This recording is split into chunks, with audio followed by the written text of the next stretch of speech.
Well, it looks like those of you that are living in the European Union may be witnessing the actual birth of the digital euro, which I know a lot of people have a lot of different thoughts about. I just found a document this morning that states that as of the 29th of October, yesterday, the Governing Council of the European Central Bank decided that the euro system will continue its preparations and move to the next phase of the digital euro project, aiming for a potential first issuance of the digital euro during 2029 and legislation to support a digital euro for 2026 with potential live transactions occurring as soon as mid-2027. We're going to go through that.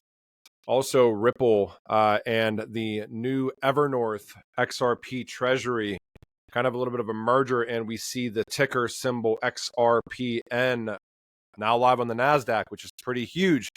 We also have Nvidia being the first company in history hitting a $5 trillion market cap, and some interesting tie-ins to some of the products within Intel and Nvidia and Hedera. We're going to go through that, some showcases here at one of Nvidia's events. Lots to get into today, so I'm going to just share my screen and start rolling into it. If you guys like this content, please share it. And I think there's like a hype button and all sorts of jazz down there below. But I'm using new recording software, so let's see if I can navigate this. Again, like I said, this just came out. I think this was publicized just today, about 6 or 7 hours ago. And it's interesting when we stumble across these. You can find this for yourself. ecb.europa.eu/euro and kind of go from there. I'm not going to read all 35 pages, certainly, but we'll take some keynotes here. On the 23rd of October, European leaders called for accelerated progress on the development of a digital euro. And on the 29th, which was yesterday, the Governing Council of the European Central Bank decided that the euro system will continue prep and move to the next phase of the digital euro project.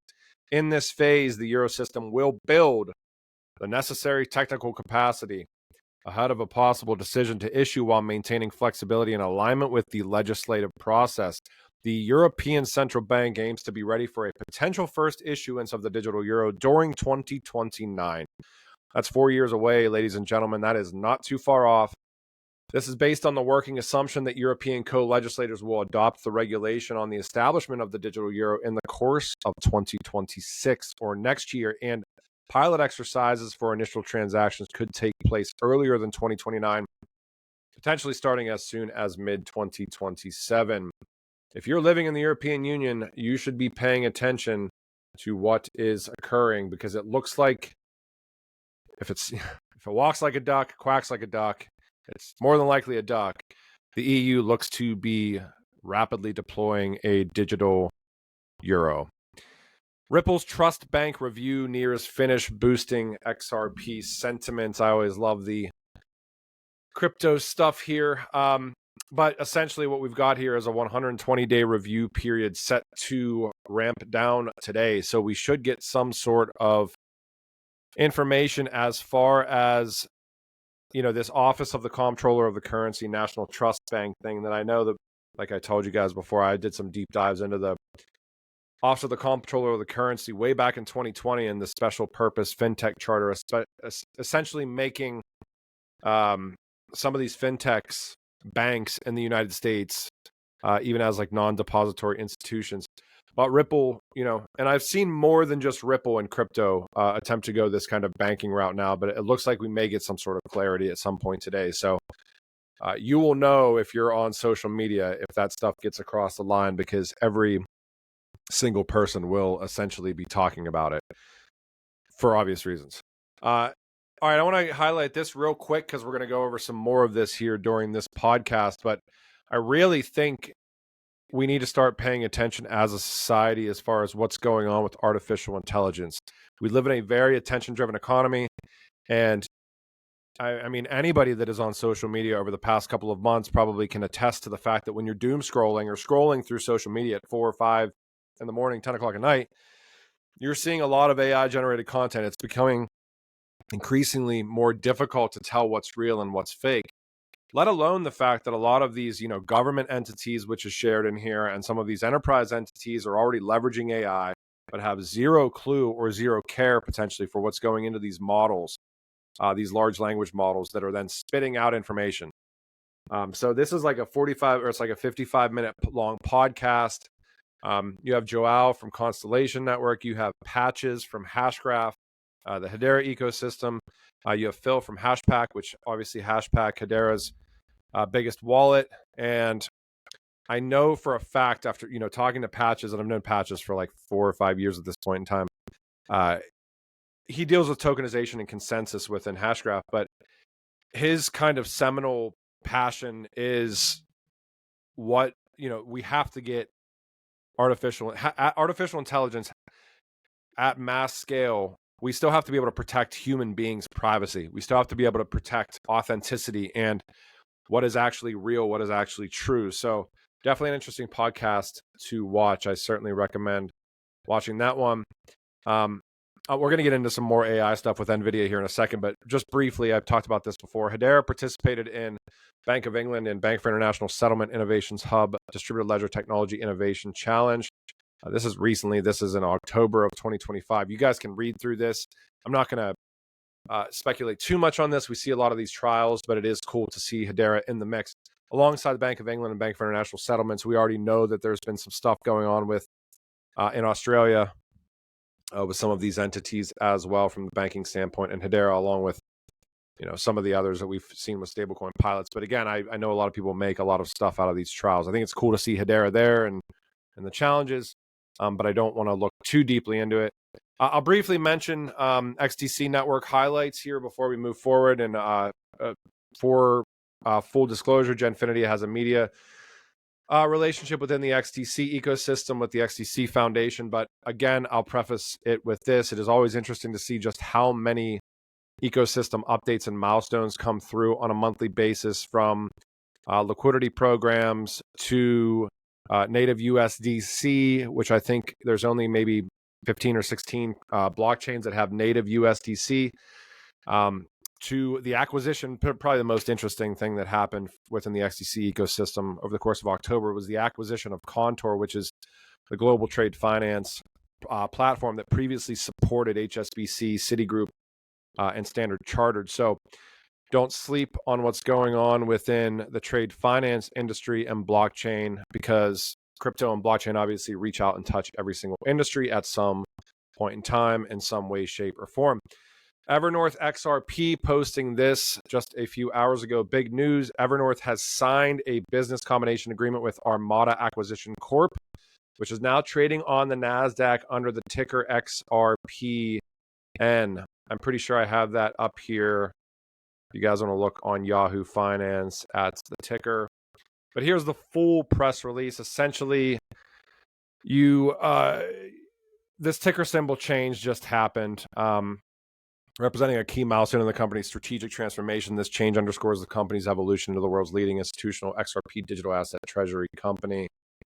Again, I will say, I know, so there's like a big influencer guy on Twitter, Wolf of All Streets, that was basically put out a post, and it's always, I never know if there's like any pretext for some of the posts, obviously, because you never know who has relationships with who, but it seemed like a legit post where he was basically just like, what is the use case, the actual use case for XRP right now? I thought it was supposed to replace Swift was the one comment, and then the other comment was Western Union picked Solana. First off, it seems from what we've heard about on Twitter that Solana subsidized the Western Union stablecoin integration for like $25 million for exclusivity for 6 months. If that's true or not, who knows, but still interesting. And, I think that there's just so much misinformation around XRP, like supposed to replace Swift or whatever, where, certainly maybe a handful of years ago, we could have been having these discussions. You guys kind of know my stance. Like I think XRP is going to grow in value because of a number of reasons. And one of them, which I think is very interesting and much more recent, is the XRP Treasury. Regardless of what you think of, how Ripple's leveraging XRP, their XRP for acquisitions or whatever it may be, it is nice to see something that is betting on the future increase in value of XRP itself, which is Evernorth. And I'm sure there's going to be some native ledger stuff too. So kind of like XRPL and XRP's version of MicroStrategy, which I think is cool. I don't know if I have all of the, here's the post. I should have pulled this up before. I forget what I said underneath this. I know I had a long response to it. And I basically went over all the thought processes of why I think XRP is bullish. RWA is coming on chain and XRP capturing some of that value and potentially being leveraged in some different financial products alongside real world assets. If the network continues to be successful, I would imagine a highly liquid asset, blah, blah, blah, blah, blah. Anyways, I wanted to give a shout out, not to mention my response to it about why I think XRP is bullish, to Santiago Valles, and one of the purposes of XRP, the native asset. And he goes through kind of this whole thing. He talks about some of the concerns with stablecoins. He talks about the role of XRP. He talks about, and essentially it's very hard to get through to some of these people when they put out posts that are trying to say, hey, I don't want a speculative answer, even though 99% of crypto is still speculative. But Santiago did a really good job, and he actually got a shout out from the Wolf of Wall Street's Scott Melker as well. So huge shout out to Santiago. Santiago obviously part of ZaoDao as well, which is kind of one of the 4 foundational arms within the XRPL. I wanted to bring this up. I have so much news today, guys. I'm sorry, because I haven't been as consistent this week, and I just found a bunch of stuff. I'm also very tired. You guys can probably hear it in my voice. I'm trying to get you guys a video. I saw this, which I think is interesting. I have no formal knowledge of this company, but I did find an entity name that is interesting within this. So this is Obligate raising $3 million to accelerate growth while reaching profitability. They're essentially saying that they are a leader in on-chain capital markets. Now, what I found interesting in here is that they're integrating directly into the Hedera ecosystem, and it looks like some others as well. But the name sticks out, Exponential Science Foundation. So if you guys are not aware of what the Exponential Science Foundation is, they are the entity that has a lot of different contributors amongst XRPL, amongst Hedera, amongst multiple networks. But they were spun out of initially out of the Hedera ecosystem. They were the DLT Science Foundation. They've rebranded to Exponential Science. They're putting out deep research papers such as this one that I think this has like 10 or 12,000 reads from when I found it a handful of months ago, which they've confirmed on their X too. You can go back and look at their X account. Ripple and Hedera align in shared custodial wallet innovation. Now, this is that document also that I found that showcases that Ripple custody actually supports Hedera, supports Solana, I believe. You'd have to go back and through. Supports Cardano, supports XLM and Stellar, supports Bitcoin, Ethereum. So very interesting to find. I think that was the first time that we've seen that Ripple custody supports different ecosystems natively as well. So a lot of stuff in here. Anyways, found this, and essentially what this press release, it just came out today. What this press release said is there's something about Hedera in here. Oh, another interesting name, Canton. We've been talking about Canton Network with the Global Blockchain Business Council that has like Hedera, Ripple, Cardano, Avalanche, Clearstream, Euroclear, World Bank, and Canton Network for the risk mitigation framework stuff for public blockchain networks. So like all these entities together. Canton is also the same network that's integrated into the NASDAQ. They're also the same network that is running the Broadridge stuff. They have Chainlink integrations. It's like GBBC stuff is also Chainlink. So seeing another name, similar name, Canton, once again, Solana is in here as well. But anyways, you essentially have Katie Sanchez Schilling, head of innovation at Exponential Science, saying that Obligate's achievement, et cetera, bringing transparency, efficiency, and trust in digital finance. We're thrilled to support bringing Obligate into the Hedera ecosystem. Exponential Science is what found out here. You can go to Obligate. This looks like their site and learn more about what they're doing. This is not paid for by them. I just found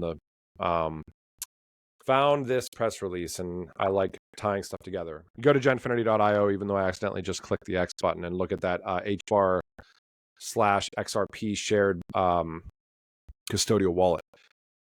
Nvidia becomes the first company to close above a $5 trillion market cap. And this came out just yesterday. Equity Lab. This is huge, I think.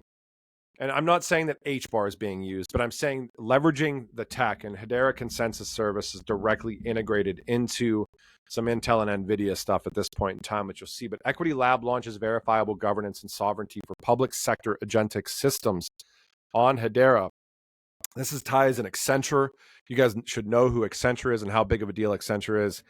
But essentially, you're talking about like public sector, including the government aspects as well. So this solution brings together advanced multi-agent orchestration, so agentic AI, agent orchestration, verifiable compute, which is what the actual product is that leverages Hedera Consensus Service that Equity Labs has integrated. It's called verifiable compute. And enterprise blockchain attestations to deliver transparent and accountable AI workflows. This is powered by Nvidia DGX Cloud. The solution delivers a new standard of trust with verifiable sovereignty to ensure at-scale AI solutions meet standards of compliance runtime. That's a sentence if I've ever read one. So it's powered by this NVIDIA cloud, and the solution is delivering trust, essentially, with being able to actually verify like data, going kind of along the entire lifeline of that data, aka sovereignty, to ensure that artificial intelligence solutions at scale are meeting the standards of compliance in real time at runtime. And one thing that's interesting here too is we still don't have a lot of legislation around artificial intelligence, around data provenance. Yeah, we certainly have legislation around GDPR, data privacy, all the things like that. But AI as kind of an entity, as an industry, doesn't have a ton of kind of guide rails yet. I know that like how long it took for crypto and blockchain to get regulated, or the beginnings of regulation. It's kind of scary to think that artificial intelligence, with how exponentially quickly it's growing, still does not have the level of regulation that we would want. I mean, I would imagine when you get into user privacy, I mean, God only knows what people are putting into Chat GPT, right? Like, oh, but I should preface, like, if you're using Chat GPT, do not put private information into Chat GPT. Do not put sensitive information into Chat GPT, or family photos, stuff like that. So, and this was showcased, by the way, at NVIDIA's GTC conference in Washington, D.C. This is presented by the Agentic Tabletop Exercise, et cetera, et cetera. There is a tiny video. I'm not going to read through this whole thing, but again, NVIDIA hitting a $5 trillion market cap. And I think that there's just some aspects of the technology. I won't even mention the crypto asset, but the technology in and of itself that are so early, but I think are going to be so impactful. And it doesn't have to just be Hedera Consensus Service, although that integration actually exists. I'm using this as an example to say, like, this is why I truthfully believe that blockchain distributed ledger crypto tech is going to be deeply embedded into a lot of things that we're not even thinking of right now. AI is and crypto and blockchain and DLT are kind of perfect matches. But here's this NVIDIA GTC Washington, D.C. conference. You can go and find it. Here is the Hedera Foundation. I wanted to find this. So this is Tata. Again, I'll give him a shout out. I mean, he has been absolutely on a tear recently in Hedera. Back in December, Equity Lab, NVIDIA, and Intel unveiled verifiable compute, which I mentioned before, the world's first hardware-based framework to audit and govern artificial intelligence workflows, leveraging the Hedera Consensus Service to create an immutable record of every AI computation made on compatible NVIDIA graphic processor units and computer processor units. Now, so GPUs and CPUs, Intel CPUs. So NVIDIA GPUs, Intel CPUs. Now, that foundation has evolved into a full end-to-end system for governments and enterprises. What's interesting here, and I love how Tata connects the dots as I have on previous videos, the Accenture stuff, the NVIDIA stuff, the Equity Lab stuff, all of this stuff ties in together. Co-developed with Accenture and showcased at NVIDIA DC Summit, this system introduces real-world training exercises for governments to simulate, supervise, and audit agentic AI across emergency management and critical infrastructure. Every AI computation from training to action can be verifiably logged and observed on Hedera's Public ledger, so it does leverage Hedera consensus service, verifiable AI built on Hedera. He has this video. You're probably not going to hear the volume here, but I'll try to play it. Actually, I'm going to mute it just in case I get flagged. Intel Xeon. So this is 5th gen Intel Xeon confidential computing. Nvidia Hopper GPU architecture. Meet your new AI notary, et cetera, et cetera. It talks about Hedera somewhere. I think. Yeah, there you go. Hedera. Okay, so it's registration on the Hedera consensus service, providing timestamped immutable records, etc. So pretty cool. This coming out of Ripple. This is a lot of Ripple USD aspects, but I think, for some of these non-profits turning to Ripple payments and Ripple USD to move money faster and drive real world impact. I mean, at the end of the day, when you think about initiatives where you're supposed to be getting money to people in emergency situations or whatever it is across kind of the board, I would imagine like it's pretty crazy still today in 2025 that there's probably a lot of float in those transactions and they're not getting all of the money donated to kind of the end destination, or at least as much as possible. So this is kind of cool to see.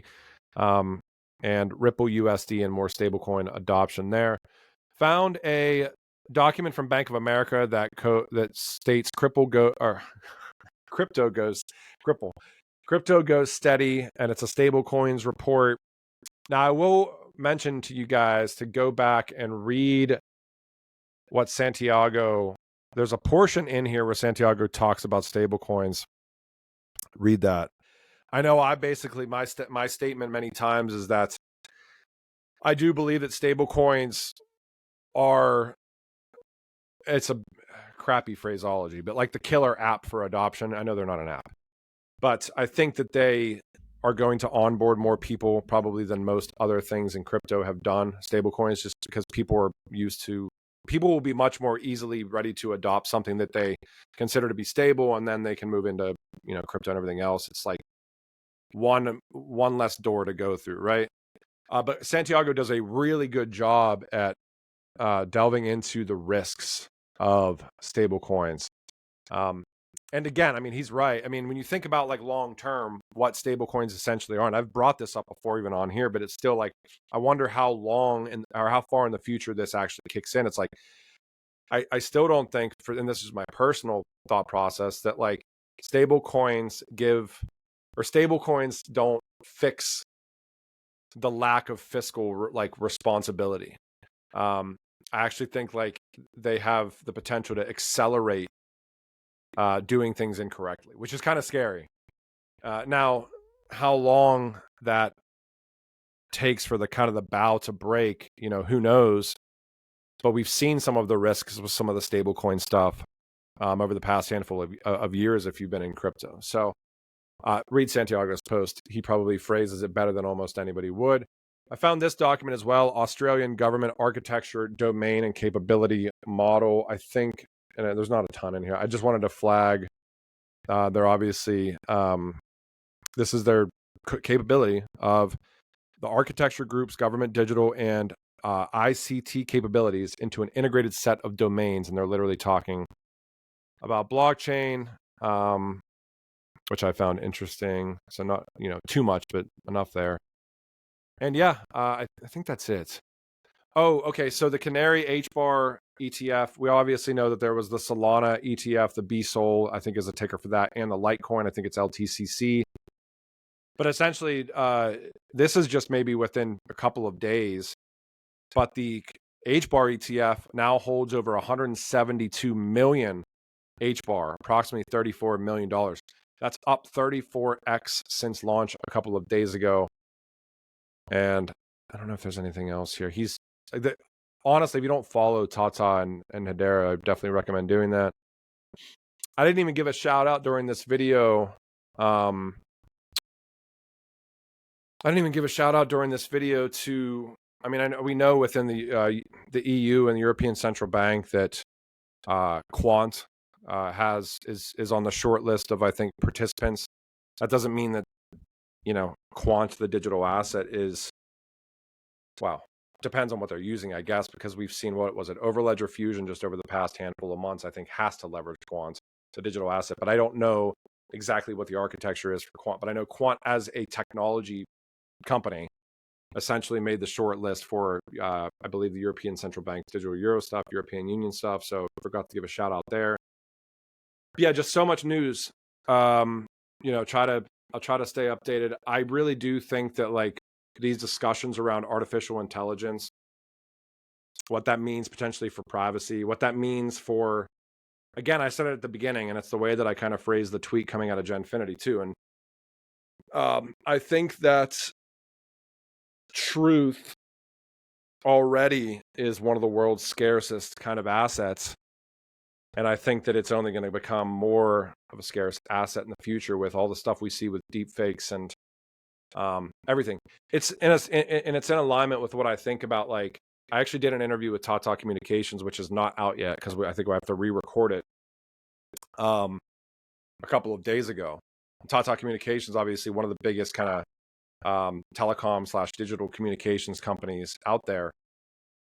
And he said something really interesting that I've kind of thought and have alluded to a couple of times, where it's like, look, I know we talk about real world assets all the time and kind of the low hanging fruit, like bonds, treasuries, all this stuff. But at the end of the day, our data, your data, my data, is a real world asset. Right now, we're kind of left out of that value loop. We are going to be able to be in that value loop in the future. And especially given the fact that we live in a very attention driven economy already, our data is worth something. It's kind of why all the platforms that we use right now are free, because we're the product on those platforms. But, it'll be interesting to watch, like, because our data will be monetized in the future, like everybody. I believe that. It's just kind of a matter of time. Your attention is already drawn in certain directions, but you'll have kind of a choice on where you want to spend that time. And I'm sure there'll be incentives to do so. But at the end of the day, if it's not private and if it's not real, there's a lot of risks involved with where society's headed, because where we're already at can get a little bit scary sometime in and of itself. I hope you guys enjoyed this video. I will talk to you when I talk to you. And I'm not sure if I like this new recording software or not, but we'll figure it out. All right. See ya. Bye.